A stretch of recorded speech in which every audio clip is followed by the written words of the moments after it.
Psaume 35. Avant de sortir de chez toi ce matin, écoute ceci. Le psaume 35 est une prière puissante quand tu as besoin que Dieu prenne ta défense. Quand les mots ne suffisent plus, quand l'injustice te dépasse, ce psaume devient ta voix, ton bouclier, ta force. Prends un instant. Laisse Dieu parler pour toi. Psaume 35. Éternel, accuse ceux qui m'accusent. Combat ceux qui me combattent.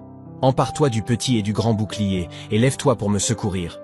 Brandis la lance et le javelot contre mes persécuteurs. Dis à mon âme, je suis ton salut. Qu'ils soient honteux et déçus, ceux qui en veulent à ma vie, qu'ils reculent et rougissent, ceux qui méditent ma perte. Qu'ils soient comme la paille emportée par le vent, et que l'ange de l'Éternel les chasse. Que leur route soit sombre et glissante, et que l'ange de l'Éternel les poursuive.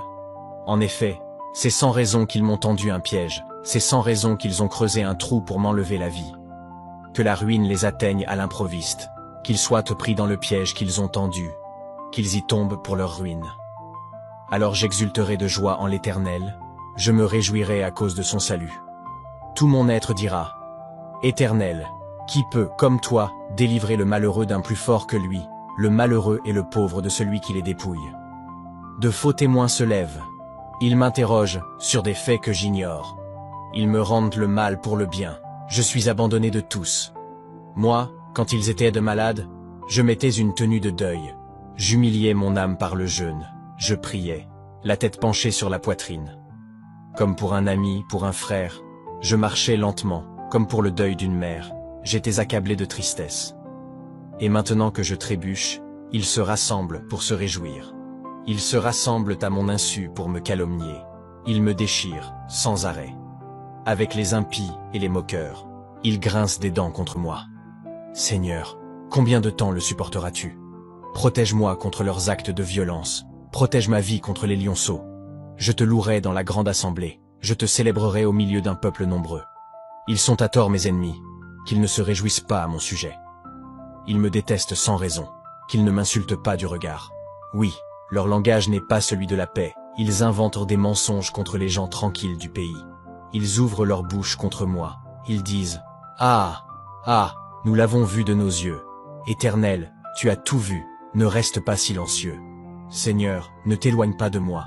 Réveille-toi, lève-toi pour me faire justice. Mon Dieu et mon Seigneur, défends ma cause. Juge-moi conformément à ta justice, Éternel mon Dieu. Qu'ils ne se réjouissent pas à mon sujet, qu'ils ne disent pas dans leur cœur « Ah, voilà ce que nous voulions », qu'ils ne disent pas « Nous l'avons anéanti ». Que tous ensemble, ils soient honteux et rougissent, ceux qui se réjouissent de mon malheur. Qu'ils soient couverts de honte et de confusion, ceux qui s'attaquent à moi. Qu'il y ait de l'allégresse et de la joie, ceux qui prennent plaisir à me voir justifié. Ils pourront dire sans cesse que l'Éternel est grand, lui qui veut la paix de son serviteur. Alors ma langue célébrera ta justice et ta louange tous les jours. Si ce psaume a touché ton cœur, ne le garde pas pour toi. Partage cette vidéo à une personne qui a besoin d'entendre que Dieu combat pour elle. Et abonne-toi pour recevoir chaque jour une parole de paix, de force et d'espérance. Un psaume peut changer une journée. Une parole peut raviver une foi. Et Dieu, lui, ne dort jamais. À demain pour une nouvelle dose de lumière.